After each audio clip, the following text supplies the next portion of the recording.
nations will come to your light, and kings to the brightness of your rising. Hey, Israel, right now you're in darkness, but hold on because your light is coming. Hold on because there's a day of awakening which the light will come and all nations will come to him. John chapter 1, in him was life, and that life was the light of men. And he gives light to everyone. What a beautiful depiction of thinking about coming to our Lord as a time of awakening. Turn over to chapter 3 of the Gospel of John. John chapter 3. We begin this chapter with a conversation that Jesus is having with Nicodemus. Nicodemus is a Pharisee, very righteous among the law. He comes to Jesus by night. He's embarrassed to be seen by Jesus in the daytime, so he's kind of trying to hide his actions here. He doesn't want everyone to see that this Pharisee is talking to this. Well, remember this morning, John chapter 9, they call Jesus a sinner.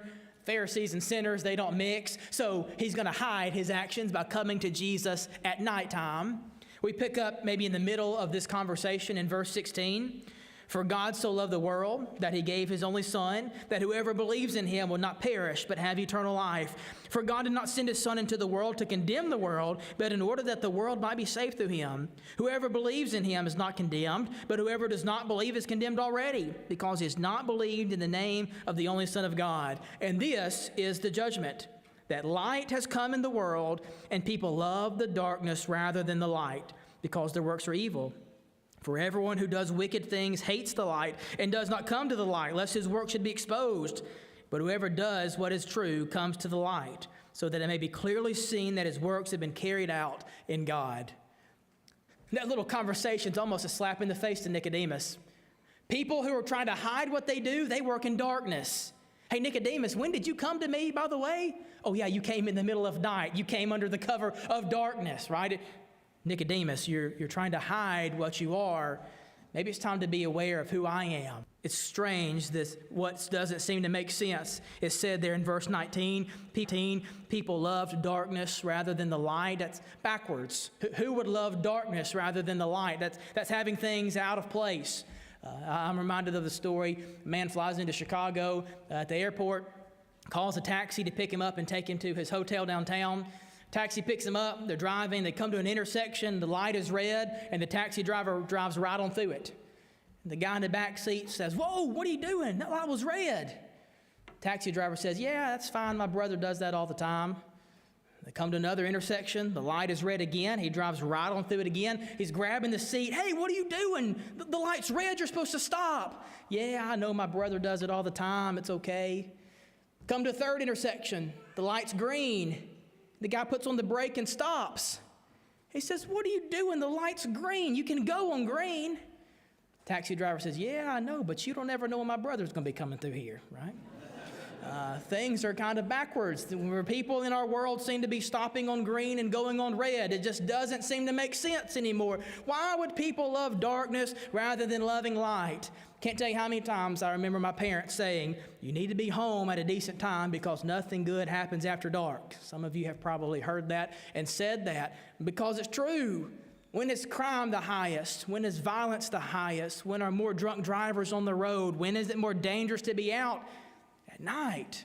Because people feel as if we can hide. People feel as if we can put some things away and be secret and hidden and nobody's going to know. Tonight, do you love the light or do you love the darkness? We're sitting at Sunday evening worship. All of us are going to say, "Oh, we love the light." But how would you feel if everybody knew everything that you did today or yesterday or Friday? Are there some things that are hidden? Are there some things you're trying to keep in the dark? Would you be happy if everybody saw what you did in your home, what you text on your phone, what you searched on the internet, what you did at the office, what you did on the football field? Would you be happy if everybody knew everything? Or there's some things they're trying to keep hidden in the dark? "Oh, I'll show you my Sunday self, but there's some other parts I don't want to see." Nicodemus probably got that feeling pretty strongly. As Jesus says, "You look really good sometimes, but here you are sneaking around at dark." Because for whatever reason, people love darkness rather than the light. I'm reminded of Philippians chapter 2. Paul says, "Do all things without grumbling or complaining, that you may be blameless, innocent, children of God, without blemish, in the midst of a crooked and twisted generation, among whom you shine as lights in the world, holding fast to the word of life, so that in the day of Christ I may be proud that I did not run in vain or labor in vain. Here we are in a world that loves darkness rather than life. Paul calls it a crooked and twisted generation. But we are not that way. We are lovers of the light, not lovers of darkness. We are people that are proud, that are shining our lights in the world. And we're not going to let the darkness overcome it because, well, the darkness can't overcome it. Let's continue over to John chapter 11. John chapter 11 is the chapter in which Lazarus will come back from the dead. Jesus in this chapter will say, I'm the resurrection and the life. And we love that I am statement of Jesus, just like we love where Jesus says, I am the light of the world. Lazarus is going to die, and Jesus is going to bring him back from the dead. That's all the end of the story. I want us to notice the beginning of this passage, beginning in John chapter 11, verse 1. Now there was a certain man was ill, Lazarus of Bethany, the village of Mary and her sister Martha. It was Mary who anointed the Lord with ointment and wiped his feet with her hair, whose brother Lazarus was ill. So the sister sent to him, saying, Lord, he whom you love is ill. But when Jesus heard it, he said, this illness does not lead to death. It is for the glory of God, so that the Son of God might be glorified through it. Now Jesus loved Martha and her sister and Lazarus. So when he heard that Lazarus was ill, he stayed 2 days longer in the place where he was. Then after this, he said to his disciples, let us go to Judea again. And the disciples said to him, Rabbi, the Jews are just seeking to stone you, and you're going there again?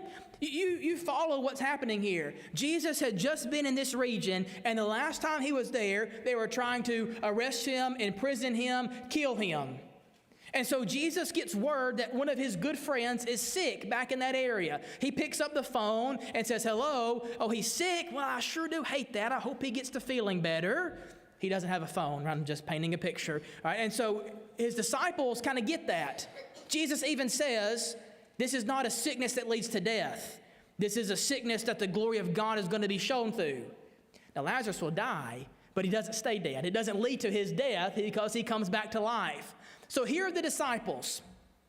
Jesus heard he's sick, but he's not that sick. Right? He's going to get better. It's not a sickness that leads to death. And Jesus is not going to go back there, because last time he was there, they tried to kill him. So Jesus is going to write him a sympathy card. He's going to say, get well soon, and send him flowers to the hospital, and Lazarus is going to get okay, and we're not going to go put ourselves in danger. Everything's going to be all right. And then Jesus, 2 days later, says, hey, we're going to go see him. Jesus, why? You just told us he's not that sick. He's going to get better.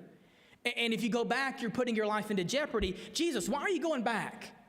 To which he answers in verse 9, are there not 12 hours in the day? If anyone walks in the day, he does not stumble, because he sees the light of the world.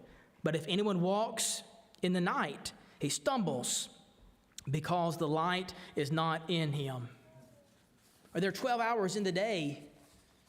Jesus is figuratively painting this idea for them that, hey, I've only got a limited amount of hours to work. My life is coming to an end at some point. We're in chapter 11. Chapter 13 is the Last Supper. I mean, he's not that far from going to the cross. Jesus says, I've only got 12 hours in the day. My life only has so long to get everything done that needs to get done. And that's not just true of Jesus. That's true of us. You only have 12 hours in your day. Who knows how many of them you've already lived?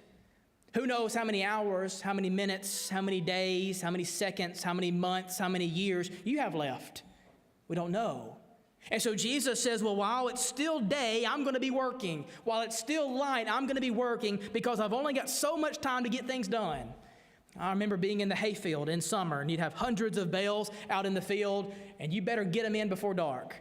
Because it's got to get in before the dew hits, it's got to get in before the rain comes. And so you're working as hard as you can because you only have a certain amount of time to get that hay put in the barn.